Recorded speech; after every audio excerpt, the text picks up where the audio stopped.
ओम के नियम में क्या कुछ 10th क्लास में दिया हुआ उस लेवल के हिसाब से हम आज ये नियम पढ़ते हैं। क्या नाम है उसका?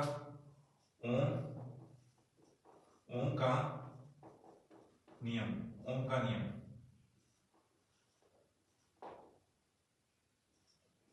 Ohm's law. ओम के नियम से पहले हम एक डायग्राम बना लेते हैं, या पहले इसकी एक परिभाषा लिख लेते हैं कि क्या इसमें कैसे वोल्टेज बढ़ाने पर इलेक्ट्रिसिटी उसके डायरेक्टली प्रोपोर्शनल होती है, सीधे समानुपाती होती है, और कौन कौन सी कंडीशन होती है उसको देखते हैं। पहले हम हिंदी में लिख लेते हैं कि किसी चालक तार में किसी चालक तार के सिरों पर विभवांतर किसी चालक तार के सिरों पर आरोपित विभवांतर उसमें प्रवाहित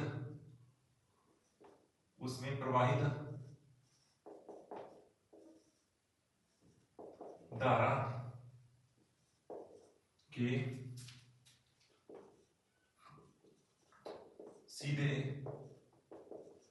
समानुपाती होता है।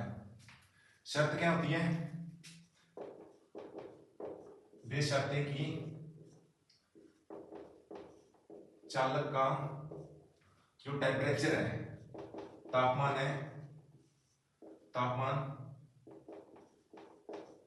नियत रहना चाहिए। अब इसको लिख लेते हैं, फिर इंग्लिश में लिख ही लेते हैं कि कैसे भाई जो पोटेंशियल होता है, the potential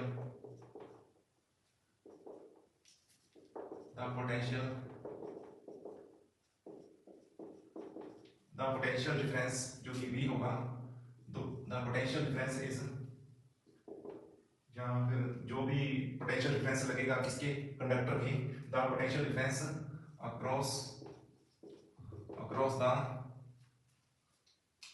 across the ends of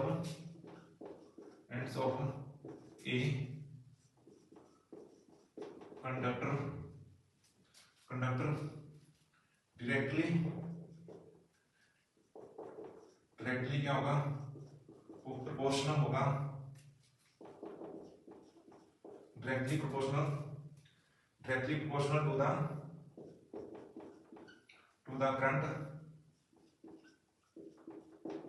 current को किससे लेंगे? I से, और हमने वोल्टेज किसमें ले ली? पोटेंशियल डिफरेंस किसमें ले लिया? V में। करंट जो इसके अंदर से प्रवाहित हो रहा है, कंडक्टर यानी कि तार के अंदर से,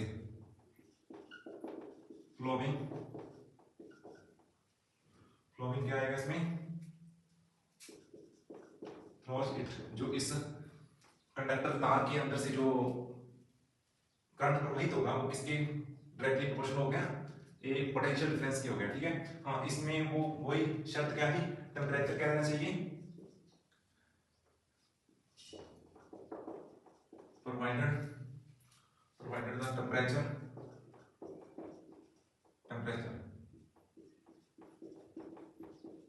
टेम्परेचर रिमाइनिंग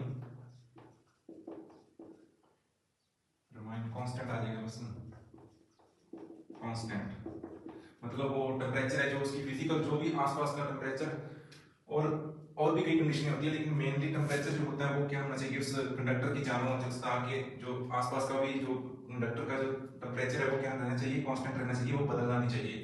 तो जो भी हमने वोल्टेज लगाई है, जो भी हमने उसमें वोल्टेज लगाई थी, वो क्या होगी? डायरेक्टली प्रोपोर्शनल किसकी होगी? करंट की होगी, धारा की डायरेक्टली प्रोपोर्शनल होगी।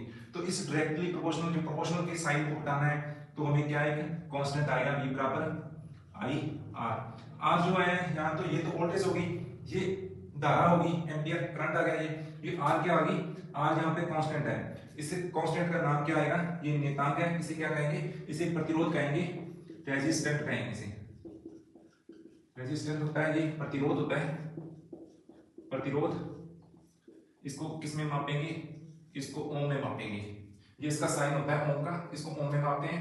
और ये क्या होगी, आई, आई क्या होगी, करंट हो गया, आई धारा होगी करंट, और इसको हम किस में मापेंगे, एम्पियर में मापेंगे, ठीक है। और ये क्या है, वी, वी वोल्टेज है, वी क्या है, वी वोल्टेज है, वोल्टेज, इसे तो वोल्ट में मापना ही है, इसे वोल्ट में मापना है। इसमें आर कांस्टेंट है, और हम वी और आई के बीच में यदि हम एक टेबल बना के देखते हैं कि कैसे कैसे वी जो बढ़ाने पर कैसे कैसे धारा बढ़ेगी इस ओम के नियम से। लेकिन ये कंडीशन इसमें टेम्परेचर नहीं दिया होगा, टेम्परेचर जब तक नहीं दिया, जब टेम्परेचर बदल गया तो प्रतिरोध अपने आप बढ़ जाएगा, तब ये फिर नियम नहीं काम करेगा ओम का। इसलिए एक बार हम सीधे इसका डायरेक्टली प्रोपोर्शनल है, इसी के हिसाब से हम एक टेबल बनाते हैं, ओम के नियम के हिसाब से क्या टेबल बढ़ेगी। पहले एक डायग्राम बनाता हूं मैं, जैसे ये क्या है, रेजिस्टेंस दिया हुआ है किसी परिपथ के अंदर, ये सीरीज में लगा हुआ एमीटर, और आगे जाकर ये आ गई कुंजी, और ये आ गई कुंजी, और फिर इधर से हम बना लेते हैं सेल, एक सेल तो ये हो गया, फिर दूसरा सेल आ गया, फिर तीसरा सेल, कई सेल ले लिए हमने, ठीक है, कई सेल ले लिए। अब इन सेलों को हमने बारी बारी से लगाना है, क्योंकि हमने वोल्टेज बढ़ानी है, तो उसी हिसाब से देखेंगे कि जो धारा है, जो इस परिपथ में जो धारा है वो कैसे वोल्टेज के साथ कैसे चेंज होगी, वो देखना है हमें। सबसे पहले हमने एक सेल लगाया, एक सेल लगाया, तो मान लेते हैं इस जो प्रतिरोध है आर, इसके हम वोल्टेज देखेंगे, इस वोल्टमीटर को पैरेलल सीरीज में और पैरेलल में लगाएंगे, पार्श्व क्रम में लगाएंगे प्रतिरोध के ऊपर। परिपथ में ये पार्श्व क्रम में लगता है वोल्टमीटर, और सीरीज में लगता है एमीटर। ये बताएगा धारा को, करंट को बताएगा एमीटर, और वोल्टेज को मापेगा वोल्टमीटर, जो पैरेलल क्रम में लगा हुआ है। यहाँ पर एक सेल को लगाया, तो मान लेते हैं क्या वोल्टेज आई, एक बार हम मान के इसकी सीरीज पूरी टेबल बनाते हैं कि कैसे कैसे ओम के नियम से धारा और वोल्टेज के साथ बदलती है, इसको हम देखते हैं। इधर हम ले लेते हैं वोल्टेज डिफरेंस, भी वोल्टेज हम कैसे कैसे बढ़ाएंगे और उसकी धारा कैसे कैसे बदलेगी। आर तो चेंज होएगा नहीं, एक कंडक्टर के लिए आर चेंज नहीं होगा, क्योंकि टेम्परेचर क्या है, टेम्परेचर कांस्टेंट रखेंगे, टेम्परेचर नियत रहेगा। तो एक ही परिपथ के लिए बात करेंगे, तो एक ही जो कंडक्टर होगा, एक ही वायर होगी, उसका आर नहीं बदलेगा यदि टेम्परेचर नहीं बदलेगा, ठीक है। तो हम सीधा डायरेक्टली प्रोपोर्शनल है ही है वोल्टेज। मान लेते हैं पहले एक सेल है, एक सेल जो लगाया है इसमें वोल्टेज कितनी है, मान लेते हैं हमने 5 वोल्टेज लगा दी, 5 वोल्टेज लगा दी, ठीक है। 5 वोल्टेज से जो धारा आई उसमें पूरे एमीटर ने जो धारा रीडिंग दिखाई वो कितनी, 2 एम्पियर दिखा दी, ठीक है, 2 एम्पियर दिखा दी, ठीक है। अब फिर हमने क्या किया, यहाँ से 2 सेल जोड़ेंगे, इसको एक सेल को एक बार हटा दिया, अब परिपथ में कितनी होगी, टोटल 2 सेल।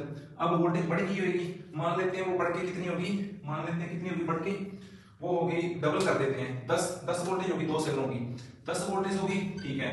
10 वोल्टेज से ये डबल होगी, तो धारा भी परिपथ में कितनी हो जाएगी, डबल हो जाएगी, कितनी हो जाएगी, 4 एम्पियर हो जाएगी, ये 4 एम्पियर होगी, ठीक है। अब हम क्या करेंगे, 2 सेलों की जगह 3 सेल लगा देते हैं और वोल्टेज बढ़ा देते हैं, ठीक है।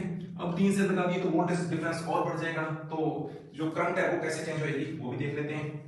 अब मानते हैं कि वो जो तीसरा सेल है उसकी बहुत ज्यादा वोल्टेज है, मतलब उसको मान लेते हैं कि उसने काफी ज्यादा वोल्टेज दी, सारे इक्वल नहीं है, ऐसे नहीं कि इसके बाद 15 वोल्टेज है, सारे अलग अलग पावर के सेल हैं। तो इसमें हमने 5 की वोल्टेज तो 2 एम्पियर थी, अब जैसे इसको दुगना किया, जैसे इसको डबल किया, तो एम्पियर जो करंट है वो भी क्या होगी, डबल होगी। मान लेते हैं अब जो सेल तीसरा लगाया है, तो उन तीनों सेलों ने मिलकर इसको दे दिया 75 वोल्टेज, 75 वोल्टेज दे दिया। अब 75 वोल्टेज दी तो जो करंट आएगी उस पूरे परिपथ में, पूरे सर्किट में जो करंट प्रवाहित होगी वो कितनी होगी, वो हम ऐसे फाइंड कर लेते हैं कि ये कितने मल्टीप्लाई पे चला गया, 15, 15 5 75, 15 मल्टीप्लाई पर वोल्टेज बढ़ गई है, 15 पे 5 थी शुरुआत में, 15 5 75, 75 वोल्टेज होगी। तो ये शुरुआत में कितनी थी, 2 एम्पियर धारा थी, तो अब 15 मल्टीप्लाई से कितनी हो जाएगी, 15 दूना 30, यहाँ पर कितनी आ जाएगी, 30 एम्पियर धारा आ जाएगी। तो परिपथ में कितनी आ जाएगी, 30 एम्पियर। हाँ, इस हिसाब से क्वेश्चन बनता है कि जो 75 वोल्टेज आ गई, पहले शुरुआत में 5 वोल्टेज थी, तो उस सर्किट में 2 एम्पियर धारा प्रवाहित हो रही थी, वो जो वोल्टेज है हमने बढ़ाकर 75 वोल्टेज कर दी, तो जो एमीटर है उसकी रीडिंग कितनी आएगी, ये पूछ सकते हैं एमीटर की रीडिंग कितनी आएगी या वोल्टमीटर की रीडिंग कितनी आएगी। 4 आंकड़े चाहिए हमें, 3 आंकड़े देकर चौथा आंकड़ा वो पूछेगा क्वेश्चन में, तो हमने क्या करना है, ये सीधा उसे मल्टीप्लाई पे बैठा लेंगे क्वेश्चन में, क्योंकि शुरुआत में कितनी थी धारा, 2 एम्पियर थी, तो 15 से मल्टीप्लाई कर दिया 30 एम्पियर अब उसमें प्रवाहित होगी। पहले 5 वोल्टेज थी तो अब 75 कर दी, 15 मल्टीप्लाई पे पहले 2 एम्पियर थी, अब 30 एम्पियर क्या आ जाएगा, उसका आंसर आ जाएगा। इस परिपथ में 30 एम्पियर धारा करंट प्रवाहित होगी। बस ये याद रखना, ये